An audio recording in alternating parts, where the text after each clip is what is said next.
From the New York City area, welcome to the Badass Counseling Show, where the master badass himself, Sven takes you deep and gives balm for the soul, baby.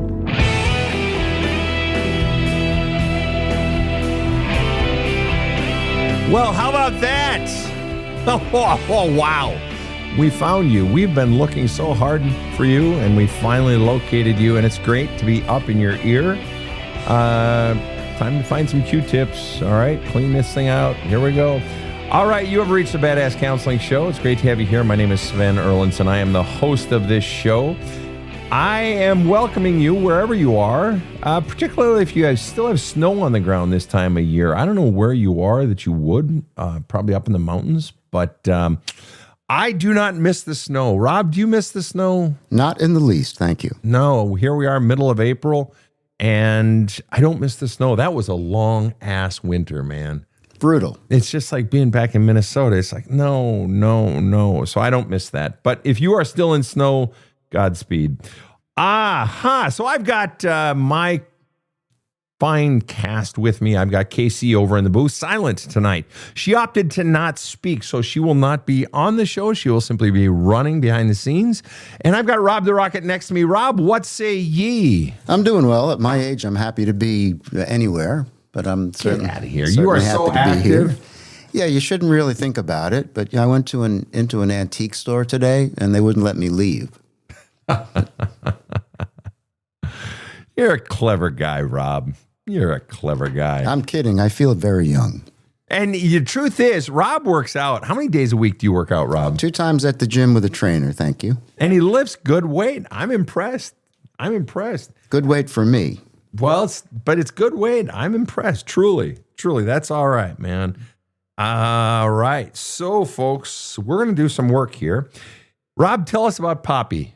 All right then, Sven. Poppy wrote in, and subject line was, "Am I crazy or was I systematically invalidated?" And her message was this: "I grew up the scapegoat. I learned early that love was conditional and silence was safer than asking for more. That lesson followed me into relationships where I kept shrinking, hoping one day I'd be chosen. Then I lost my mom, the one person who believed me without question. After that, I survived abuse while repeatedly reaching out for help and being failed by law enforcement. I documented all of this. I asked for protection, but I was ignored, mocked, made the villain. I live with a spinal cord injury as proof of what happens when no one listens. Now I'm 35 and still asking the same questions. Am I crazy? Why am I so unlovable? I try to be kind, I'm deeply empathetic, and yet I keep ending up here, doubting my reality, my worth, my identity. I've chased everything to make my father proud enough to call me his daughter, but I still fall short. I hold boundaries while protecting my son's relationship with his grandfather, even when it costs me. This is not a victim story, it's a reckoning. What happens when grief, trauma, and systemic failure collide, and you start wondering if the problem is you? I want to talk about how self-doubt is learned, how not innate, and how the hell to unlearn it." Poppy, welcome to the show. Thank you for having me. Pleasure is ours. We're going to do a bit of rapid fire. I'm going to give you 10 questions, bingo, boingo, bongo, and you're going to give me 10 quick answers, okay? Okay. All right. I grew up the scapegoat. Who's scapegoat? My family's. Who at the top of the list? My father. My father. All right, Dad. 2, I learned that love was conditional. Who taught you that? My dad. Why did you pause? I guess I want to say both my parents, but my mom was very loving, don't get me wrong, but she stood by my dad no matter what. So I guess, but I would say more my dad. Okay. Number 3, I then lost my mom. And how did you lose your mom? Cancer, ovarian cancer. Ovarian cancer. And how old were you when you lost your mom? I was 33. It was 2 years ago. 2 years ago. Fair enough. All right. 5th question. You're doing great. Stay on it. No, we're on 4th question. Sorry. 4th question is, you say you survived abuse by whom? Significant other, I guess, my boyfriend at the time. Okay. Boyfriend. And what form did... What's that? and a stalker. And then another one that I think was probably the worst was not even a boyfriend. It was just somebody that law enforcement wouldn't help me with. So I guess I would say boyfriend at the time, and then stalker. They're two different ones. Got it. And what was the age of the youngest one? What age were you when the first one happened? 24. And was that the boyfriend or the stalker? The boyfriend. Okay. And then what was the form of the abuse? Sexual, financial, physical, verbal, emotional. What was it? Emotional, physical. Okay. Financially. Okay. And right. And then number 5, where was Dad through all of this abuse? Looking down on me like it was my fault. So he knew about it. Yeah. Okay. And but he didn't want to hear about it. But he didn't want to hear about it. Okay. And then to follow up, where was Mom in all of this abuse? Backing Dad up. Backing Dad up. Okay. Fair enough. That was 5B for those keeping score. We're now on to number 6. Number 6 is, am I crazy? Regarding what? My emotions. I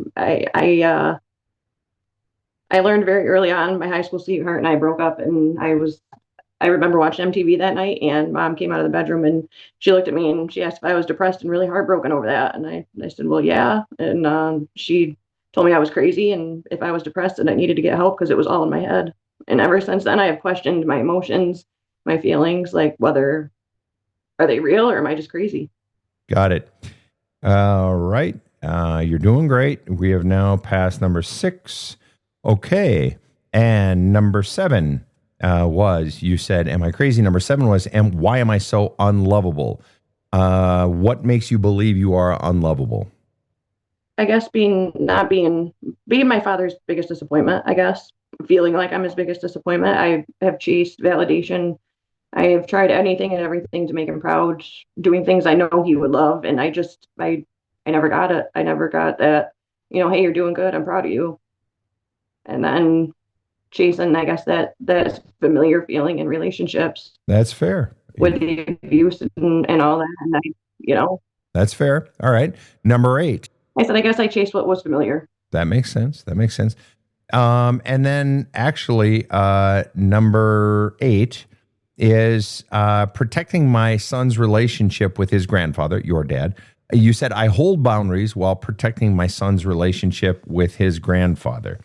Why? Not why do you hold boundaries, but why do you protect your son's relationship with his grandfather? They have a very tight relationship. Their hobby, my dad's a pilot. My dad's a really successful man, built his own airplane. But my son recently got into the RC planes, and that's just a passion that they share. Why do you protect your son's relationship with his grandfather? I guess the interest that they share and how passionate they are for something that they share together. Okay. And I didn't have a really close relationship with my grandparents, and I mean, my dad treats my son, awesome. So the reason you want the boy to have a relationship with his grandfather, or the reason you want the grandfather to have a relationship with your boy, is what? What is the fundamental reason? Yes, they have a great relationship, but that's because you protected the relationship. I'm trying to discern why you are protecting the relationship. You made a point of putting it in here. Why are you protecting the relationship? I really don't know. Well, there's nothing wrong with it. I'm just curious why you're doing it. I don't know how to answer that one because I don't know. Okay, then let's move on to part 2, because that was clearly a setup for the part B of the sentence. I hold boundaries while protecting my son's relationship with his grandfather, even when it costs me. A, how does it cost you? there's no relationship with my father anymore. But how does it cost you to protect the relationship? Wait, how does it cost you? You put it in this sentence as if to say, I understand you don't have a relationship with your father, but the way you set it up in this sentence is that the actual act of protecting your son's relationship with his grandfather costs you. Is that true, or did you not intend to say that? Some people say that when they are I'm taking my kids, every time I take my kids to grandma's house, she fucking chews me out and she calls me a stupid bitch. So I have to eat shit every time just so my kids can have a relationship with their grandfather. Is it something like that, where every time you interact to protect that relationship? I'm just ignored. It's like I'm not there. I'm not there. It's like I'm not with them. We could walk into a room and my dad will acknowledge my son, but not me. So I guess it costs, I don't know if you call it pride or. Okay, so that's how it costs you. Good job. Now I'm going to put the whole sentence back together. I hold boundaries while protecting my son's relationship with his grandfather, even when it costs me. And you said the way it costs you is that I get ignored. So then I want to ask the question, why? Why do you protect your son's relationship with his grandfather even when you continue to be treated like shit? Why do you do that? I don't know. Because I was Answer the taught to. I question. was told Take a that spitball it. Take a shot at what it might be. I promise you, I will let you change your mind in 2 minutes if you want to. I don't know. I guess I'm used to it. I understand, but why do you choose it? I know that's not a good answer, but no, it's fine. Now dig a little deeper. Let me ask you this question. Are you protecting this relationship for your son, or are you doing it for your grandfather?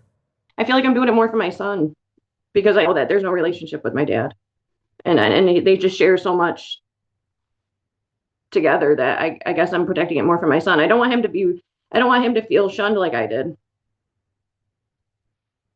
Okay. Ignored, not seen. And how old is your son?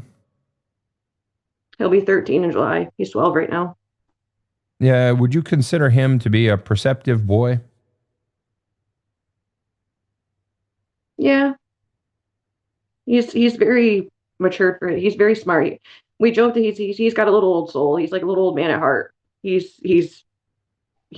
really is awesome. I feel like some days he's more mature than most adults. Does he pick up on things?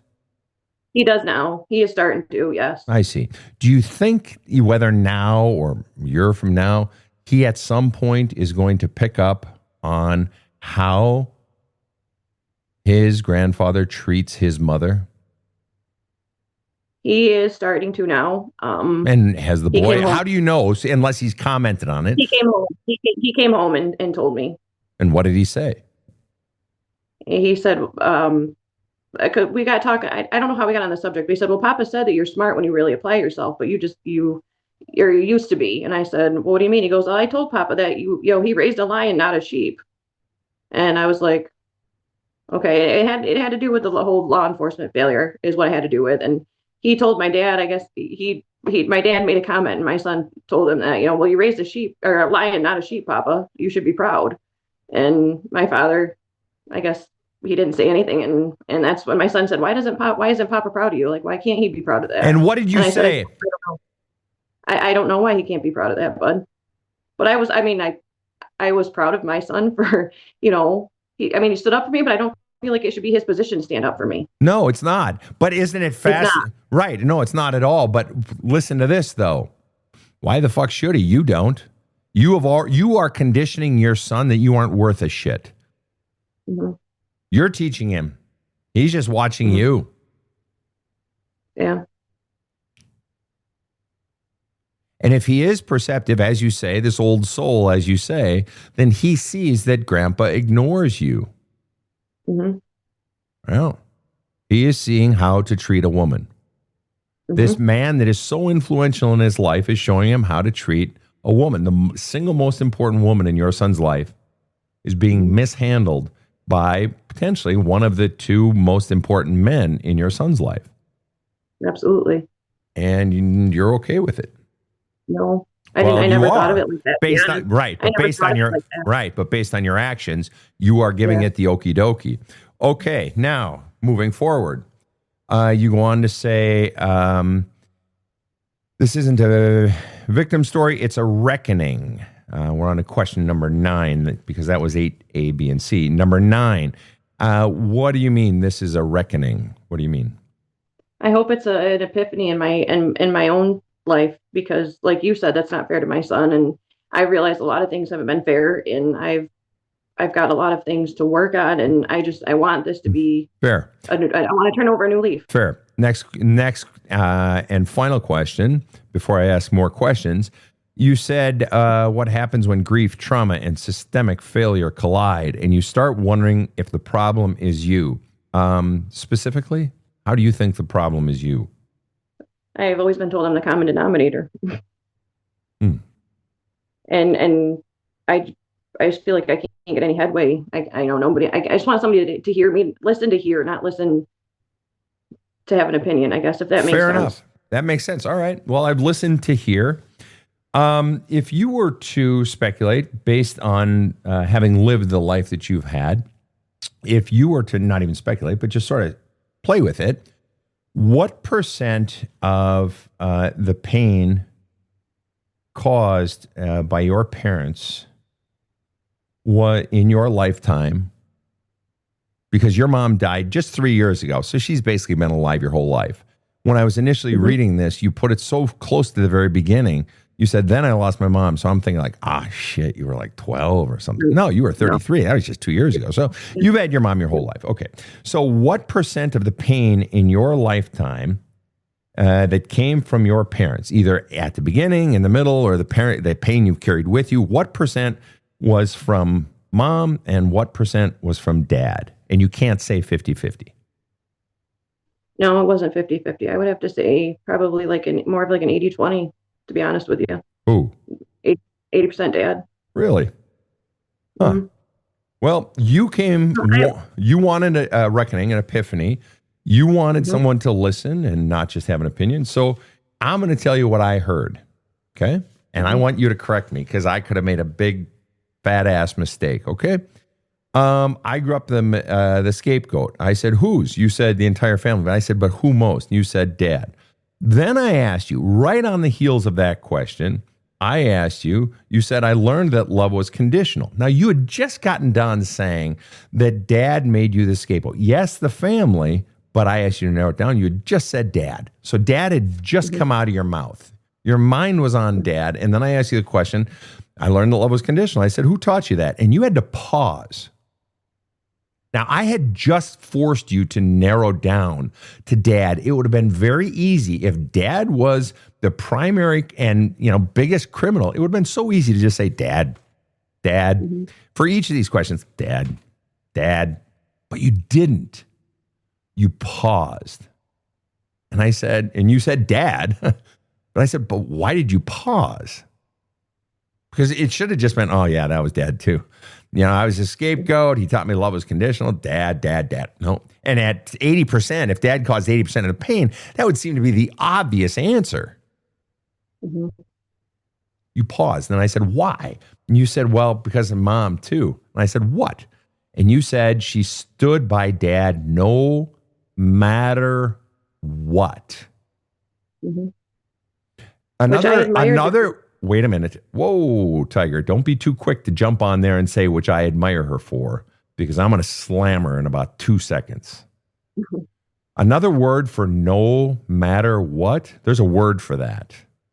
Unconditional. Now, we so often hear that word and think, oh, somebody loves me unconditionally.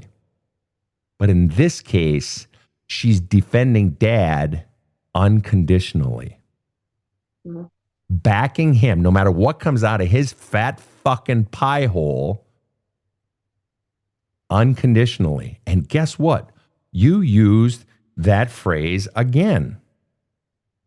You used that phrase when I asked you about, where was dad in all of this when you were being abused by these guys? And you said dad was looking down on me. He didn't want to hear about it. I said, okay, well, to be fair, where was mom in all this? And you said, backing dad up. We can only assume unconditionally. Mm-hmm. So what does that tell me? Mom didn't do her fucking job. What was mom's job? What's the first job of the parent? To protect. Mm-hmm. She didn't fucking protect you. Dad was a fucking bully, and mom didn't protect you.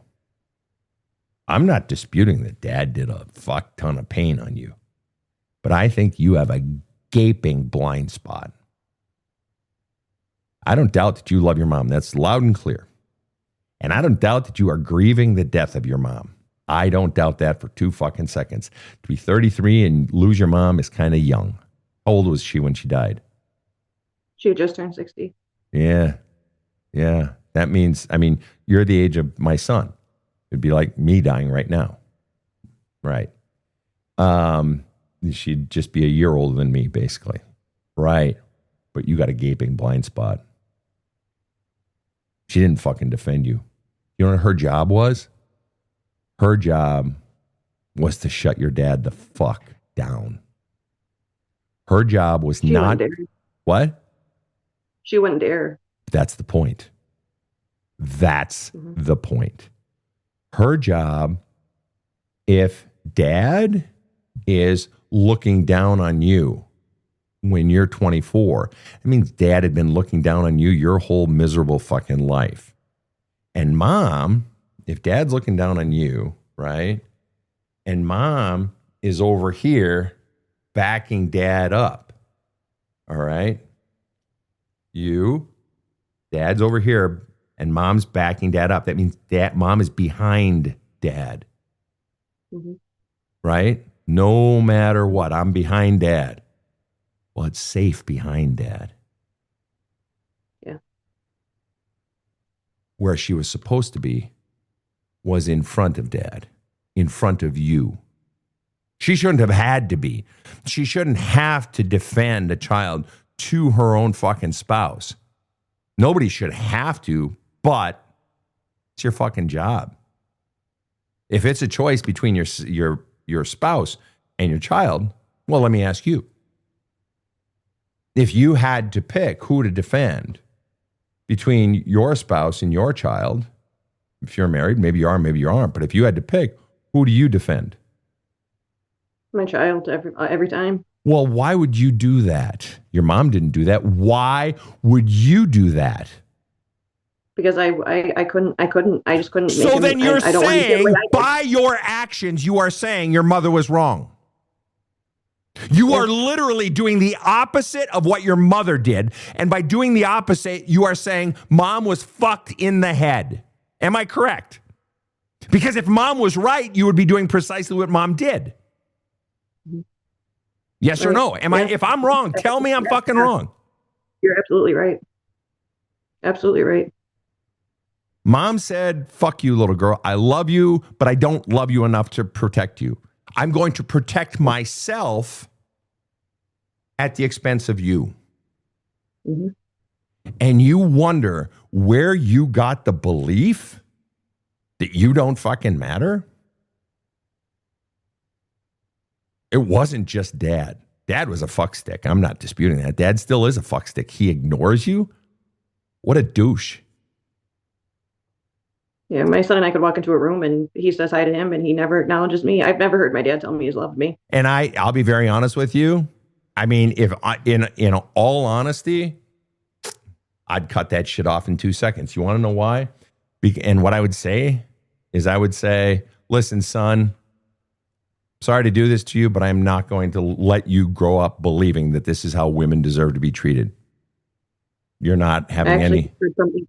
I said that to him not long ago at all, actually. We had this talk, and I said, I don't want you to think that this is okay. But you're not. Right, which is great. But your words, white man speaks with forked tongue, white woman. Your words are saying one thing, your actions are saying something completely different. Ma, thanks, but that's a bullshit lesson. Yeah. Right. And what I'm getting at is now, see, the really hard part, Poppy, the really hard part is now it's not your mom who's standing behind dad, putting you down. Now it's you. Yeah. Now it's you not standing up for you. Mm-hmm. Now it's you saying Poppy doesn't matter. So here's an interesting question for you. All right. Mm-hmm. Our show, we're based in the New York City area. Okay. So we'll just pretend it's New York City. Okay. It could be any big city. It could be any city. It could be any town. Okay. Let's just say there was a mugging in New York City and it got caught on cameras, street cameras, right? And let's say somebody, some 25-year-old person mugged an old woman and beat her up and stole her purse. Okay? And it's all caught on a street camera. But what's also caught on a street camera is that there's a cop 25 feet away watching who doesn't do anything. Now, everybody gets to have their own opinion, so there's no right or wrong answer. In Poppy's opinion, who commits the greater crime? The person who beats up the woman and steals her purse, or the cop who doesn't lift a finger? The cop who doesn't lift a finger. Okay, your mom was the cop. Mm-hmm. The enabler. The enabler. So then, if mom's the enabler who committed the greater crime, what was the fundamental underlying message that mom's actions conveyed to you about your worth? You've told me that dad's underlying message that he conveyed to you is that, love is conditional and you're the scapegoat and you're not good enough. But I want to know, we're going to go to a break right here, but the answer I want from you when we come back is, what is the underlying message that mom enabling dad and not protecting you in one sentence or less? What was the message mom sent to you about your worth? We'll be right back. I am one of the lucky few who've had the privilege not only to read his books, but also to experience Sven face-to-face for countless one-on-one sessions. His intelligence, knowledge, and deep empathy have had a deep impact on me and the people I love. And I can say that he is amongst the most important people in my life for the last 10 plus years. I am thankful for you, badass Sven. This show provides soul counseling intended to entertain and inform and is not medical advice.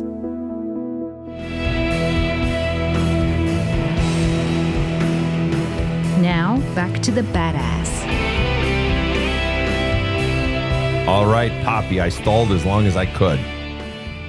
What is the underlying message being sent to mom by backing dad up unconditionally and by not protecting you? You've already admitted that the enabler, the one allowing the crime to be continued, to be perpetuated, and she didn't do it when you were a little girl at 3 and 5 and 7, which is heinous because you were a fucking child, and a teenager when dad's looking down on you even more, hating on your decisions and shit. And she was too, looking down on you. All right. And then we learn at 16, boy breaks up with you, something like that. You go in to watch MTV and you're depressed.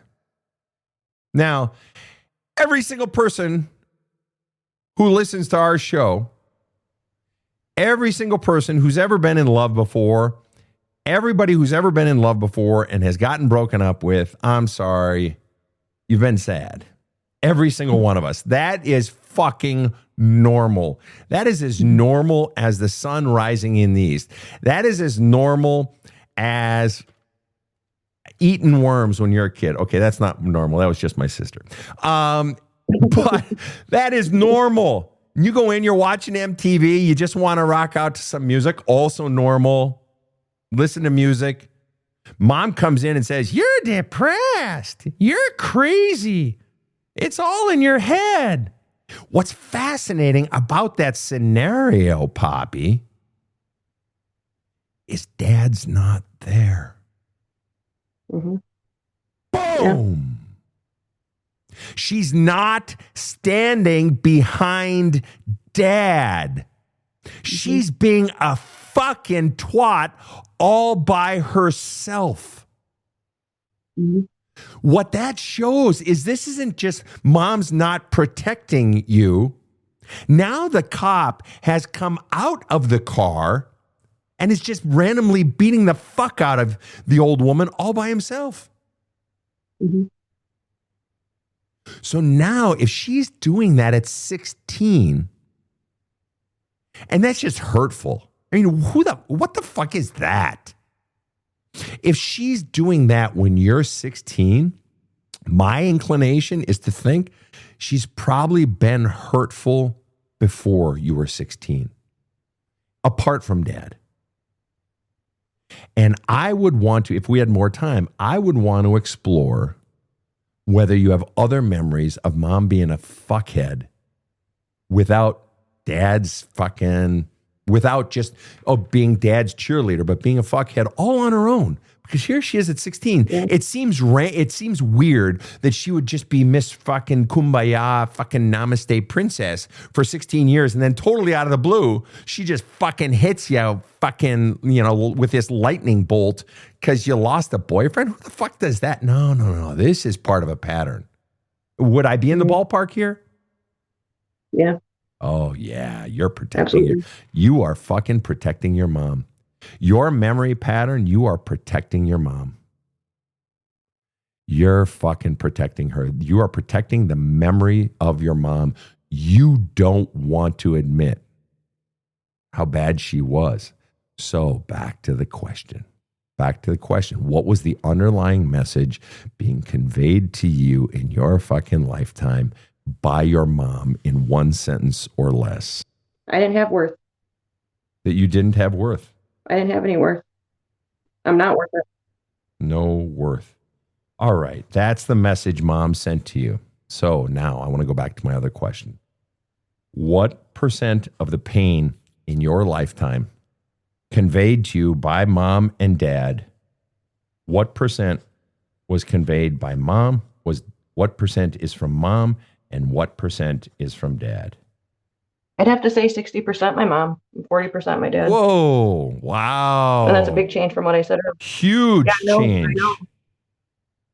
And so then then Absolutely. the $64,000 question is, give me feeling words. How does that feel to see that, say that?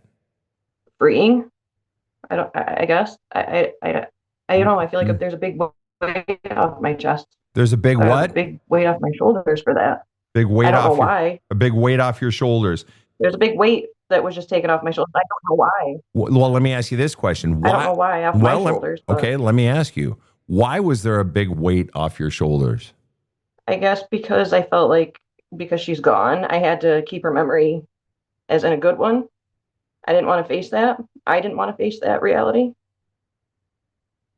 But you had never faced it even when she was alive.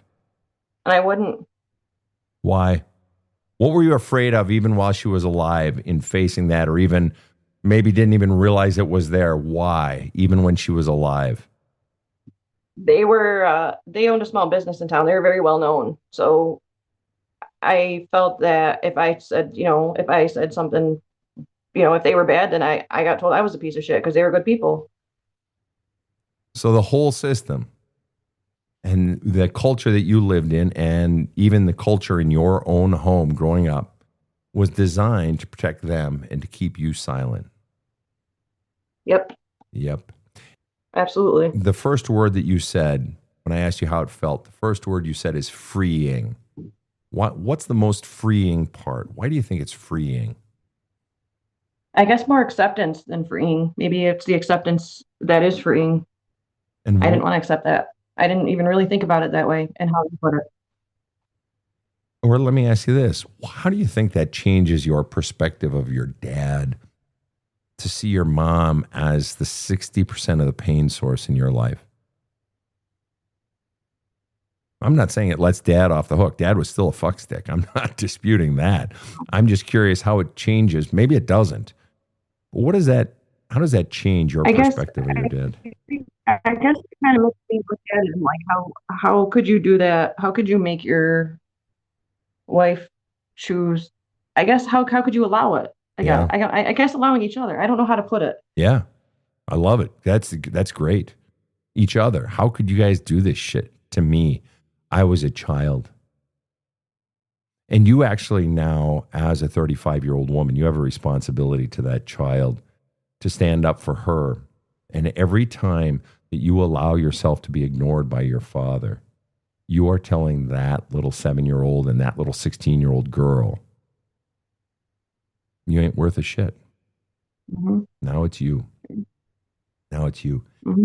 Well, I tell you, what a powerful insight you have had.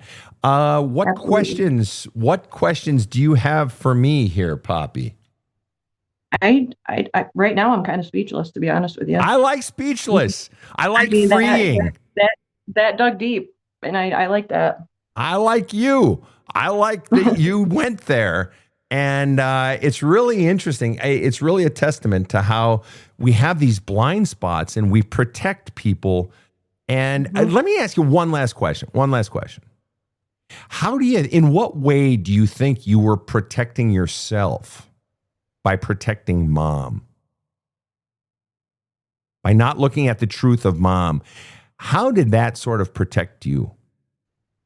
I don't think it did. It didn't. So then the reason you didn't see it was because I didn't want to. But what I'm saying is, why do you think you didn't want to see it?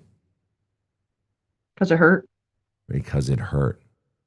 Right. And today you did it. How much did it hurt? How much did it hurt?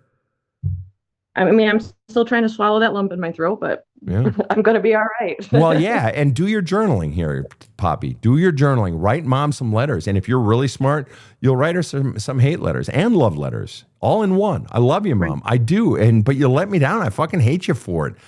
God, I love you so much. I just wanted you to be nice to me. Why couldn't you just be nice to me and tell me I was a good girl? Why'd you have to be mean to me? And why didn't you stand up to Dad? Write it all. And write it 100 letters. And write some letters to Dad. Tell him he's a fucking asshole. And don't send the letters, but just start flushing all that stuff out. You're going to get so much stronger. You're going to feel all those burdens lift off your shoulders. I do. I write a lot of poetry and I write a lot of music. Yeah. Actually, I started doing that after my mom passed. I started putting my poetry into music and songs and publishing them. And I think if you listen to my SoundCloud, you'd probably be like, holy shit, there it is. Send us your SoundCloud. We'd love to hear it.